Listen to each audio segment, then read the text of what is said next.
He actually showed up on day one with a Bible, and he wants them to believe he's this Bible, sweater wearing cashmere little old man. I mean, you hear these testimonials and you hate P. Diddy. You hate Sean Combs. I gotta say, this Diddy is a really hard guy to figure out. He's allegedly so jealous of Kid Cudi just dating Cassie that he firebombs his car. And it wasn't even a Tesla. But then he pays another man so we can watch the guy in front of him. Love is complicated, and we should lock him up and throw away the baby oil. Yes, we have to talk about this Diddy case. At a certain point, I took a decision not to report on this again. When you take a look at this, Diddy's defense team may just play B. Maher's closing argument to the jury because the way he sees it, Cassie had an option to leave, but she decided to stick around. That is according to TMZ.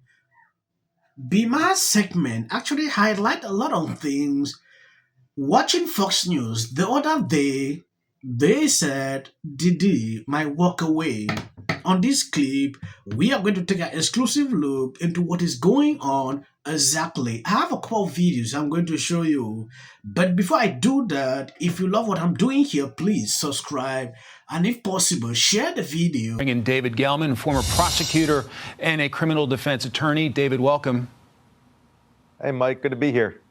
So in week 2 of testimony, jurors heard from a dozen witnesses as prosecutors try to prove sting and racketeering. What are your expectations when court resumes tomorrow? It's going to be really interesting tomorrow when Diddy's third or fourth assistant takes a stand, and she's going to actually corroborate Kid Cudi's testimony from last week, where he said that Diddy and another associate of his Porsche years ago at his house. Now, you have to have cooperation about that because nobody can put Diddy there. And in fact, nobody even can say Diddy's the actual one who did it. But if they can say that Diddy or an associate of his did it, then you may have a racketeering charge there. Because right now, as it stands, Mike, nothing, and I mean nothing, is sticking to Diddy.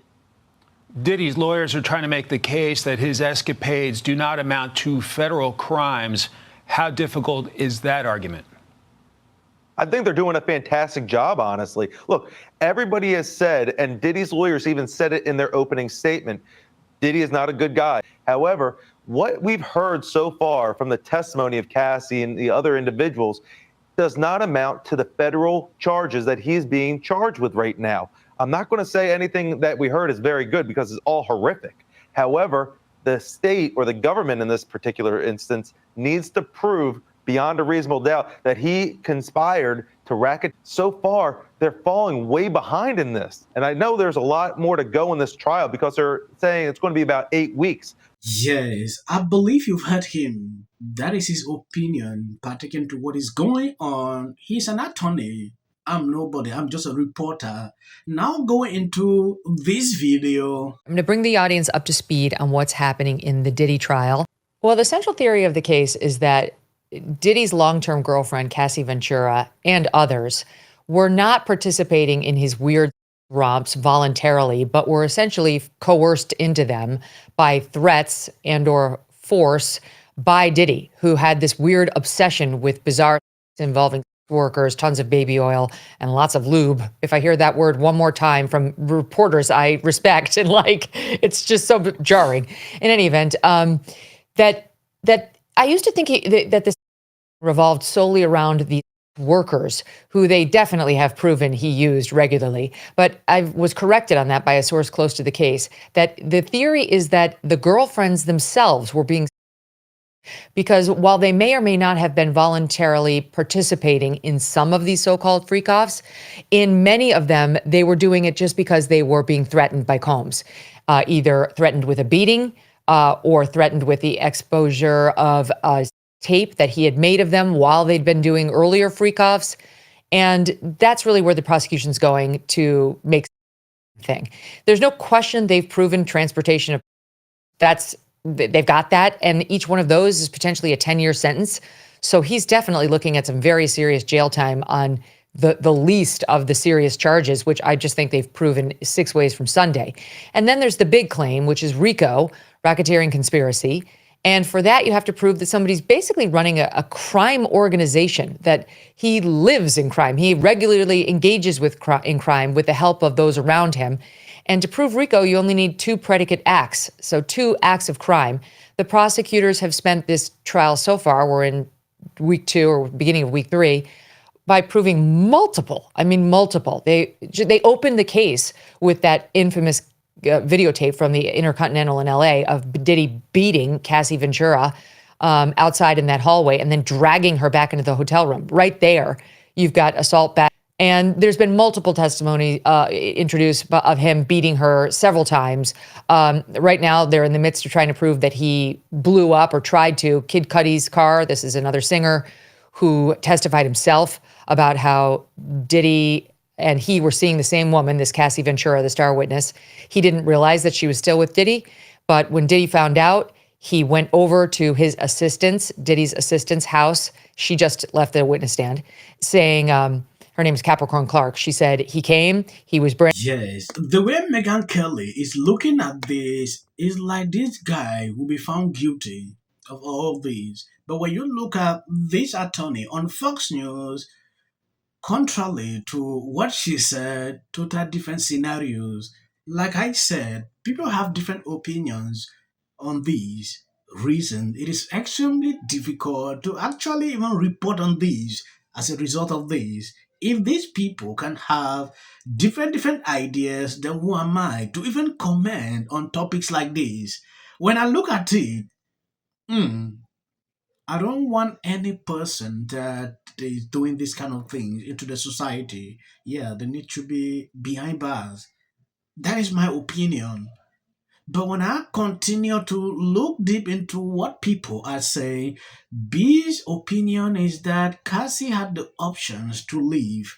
For all intents and purposes, Cassie Ventura, she was enslaved by Sean Puffy Combs. When you start making demands and you start making threats that you can't go anywhere until I give you permission, or else a beating, a threat, verbal, continue to happen and will continue to happen.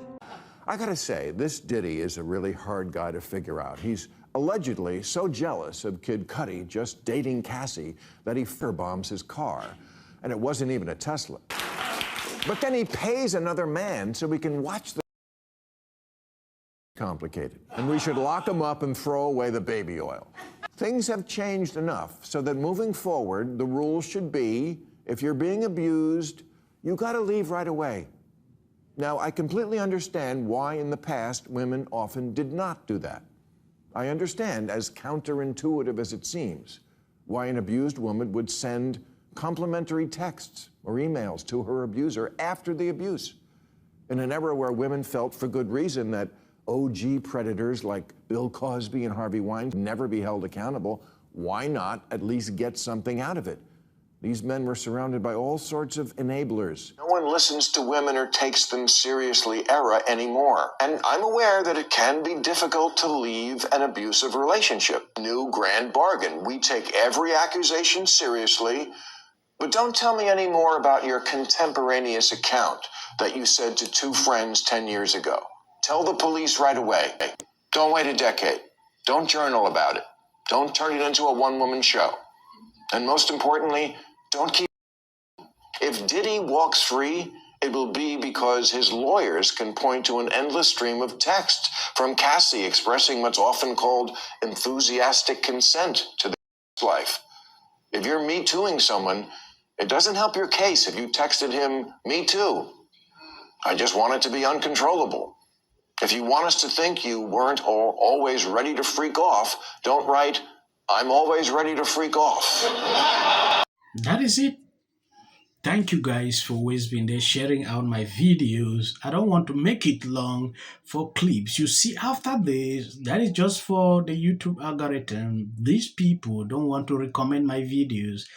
Please share the video. I'm begging. I'm on my knees.